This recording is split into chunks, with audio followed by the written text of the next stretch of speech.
Здраво, ова е 82-то издание на Видеологија со Златко Ѓелески, дигитален краток осврт за актуелни филмски остварувања, односно спонтана критичка анализа која е збир на први впечатоци илустрирани со подвижни слики. На денешниот репертоар е Грета на Нил Џордан, во кој станува збор за младата девојка Френсис која ја глуми Клои Грейс Морец, која се спријателува со осамената вдовица Грета, која глуми Изабел Липер, која има мрачна агенда зад себе. Филмот развива мистерија која се провлекува меѓу двете жени, чиешто минато крие големи тајни. Мајката на Френсис е почината и од неја се преостанати само спомените кои бледеат и се префрлуваат во далечен сон, евидентни во рутината на заедничкото одење во кино. Грета има починат сопруг, пијанист со артритис, и оддалечена е од ќерката во моментот кога во незиниот осаменички живот влегува Френсис по наоѓањето на загубената ташна во метро и нивните животи по средбата комплетно се менуваат. Иако на хартија изгледаат дека се соодветни да ги пополнат празнините во животите со нивното појавување, уште од настојчивото мешање и приврзаноста на Грета можеме да го утврдиме ова насилно интерферирање во туѓиот живот. Штом се воспостави поврзаноста, прекурсорите на механизмите на Хичкоковите трилер елементи стапуваат на сцена, кај што Френсис открива дека нивната средба можеби не е толку случајна, туку вешто калкулирана и многу пати претходно извежбана и спроведена.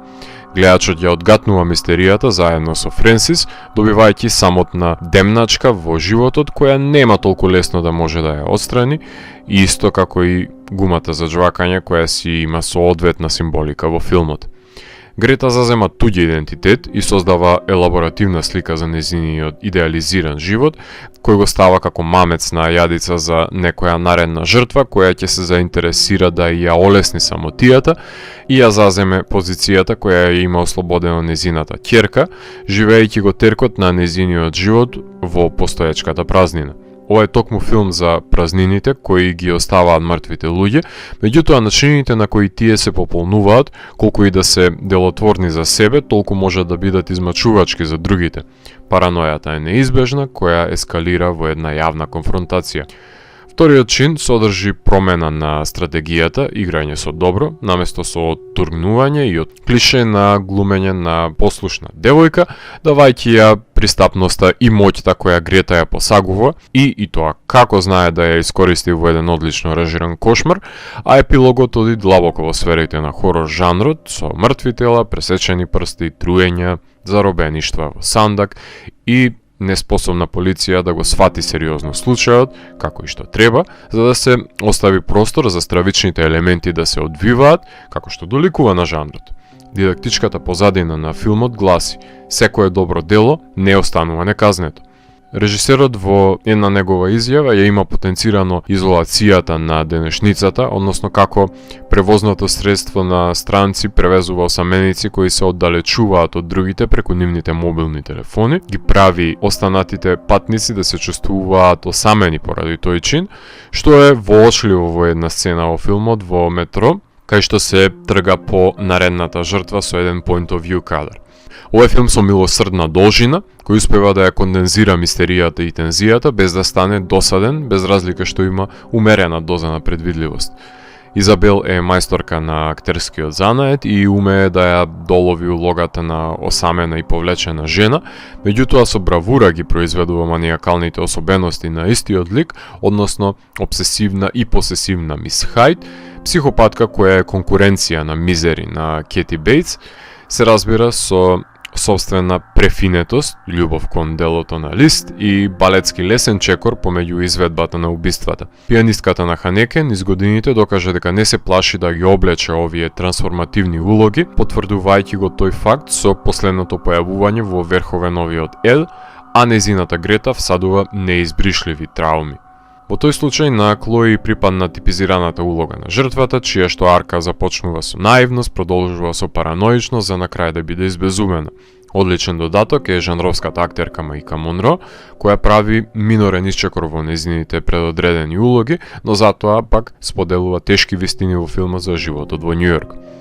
Конечно, стапува место и за ирскиот оскаровец, режисерот Нил Џордан во видеологија. Имам огромна почит за уникатните жанровски излети кои ги има направено во кариерата, кој што знае да прикаже и монструми во надприродна форма, како во The Company of Wolves и Interview with the Vampire, како и последниот Бизантиум. Љубител е и на периодичните дела како серијата Борџија и Майкл Колинс, меѓутоа многу пати кокетирал со трилер жанрот, како In Dreams, The Brave One и The Crying Game, наспроти комичните The Butcher Boy и Breakfast on Pluto. Разноврсна е неговата филмска кариера, но секогаш се навраќал и на монструмите во човечка форма, како што е случајот со Грета, модерна бајка во која Црвен капа го дружи волкот облечен како баба, односно Марица пече колачи со вештерката, а Џордан е по реконтекстуализирањето на бајките. Покрај Нил Џордан уште една филмска легенда работи во филмот, а тоа е Симус МакГарви, кинематографот кој што е заслужен за изгледот на филмовите на Лин Ремси, Џо Рајт, Оливер Стоун, Стивен Фрирс, Майкл Винтерботом, Тим Рот и многу други режисери. Во ова дело, наспроти осветлениот модерен стан на Френсис и ресторанот кај што работи, го поставува архаичниот дом на Грета, во кој со пригушено светло, задржано во интериерот на ламбите и со помош на анаморфните леќи, успева да го долови секој минорен детал од длабочината на зеленилото на домот. Композиторот на Пенс Лабиринт, Хавиер Наварете, ги става во погон жичаните инструменти кога трилер елементите почнуваат да градат слоевита тензија. Ова е мелодрама која се претвора во психолошки трилер кој преминува во хорор епилог. Дури неизведбата на насилното демнење и заробеништвото, изведено од женските ликови, не е некое изненадување. Брајан де Палма истиот успешен рецепт го имаше во Пешан, затоа што ги имаме погледнат овие елементи во Play Misty for Me, Fatal Attraction, Obsessed, Single White Female, Unforgettable и Unsane, премиса која најмногу е експлоатирана во трилерите на 90-тите, но со помош на социјалните медиуми си наоѓа своја примена и во денешните филмови. Меѓутоа, иако главните улоги се доделени на актерки, не прави никаков исчекор во жанрот, напротив, на најдобар можен начин ги употребува рафинираните тропи кои од секогаш му биле на дофат на режисерот, меѓутоа недостасува интригантноста и желбата за експериментирање со жанрот, која би го придвижила во нови пространства, која е отсутна во овој одлично снимен филм. Вдовицата, преименуван во Грета, играше на ТИФ и во Луксембург пред да заврши на стриминг сервисите, дистрибуиран од AFC Focus. Покрај неговата безгрешна реализација, играно е премногу на сигурно за мој вкус. Недостасува жарот за докажување кај Џордан, мотив со кој ќе демонстрира дека може да придонесе на жанровскиот филм со иновативност. Најдобриот аспект на филмот е тоа што култен режисер со наградувана техничка екипа и исклучителна актерка од артхаус филмови ќе соработуваат во едно жанровско дело, ќе демонстрираат квалитет кој многу лесно ќе ги засени претенциозните мелодрами од филмските фестивали. Меѓутоа, има причина зошто сценаристот Реј Рајт секогаш пазува за просечен писател, евидентна во обликувањето на премисата на филмот, правејќи го да биде негово најдобро дело во кариерата, но не и во таа на Нил Џордан. Ако морам да го евалуирам, тогаш Грета од мене има 3,5 од 5. Доколку ви се допадна 82-то издание на дигиталната архива Видеологија, лајкувајте го видеото, споделете го и следете го каналот. Посегнете и по останатите рецензии на виртуелната полица. Ви благодарам за вниманието. Поздрав!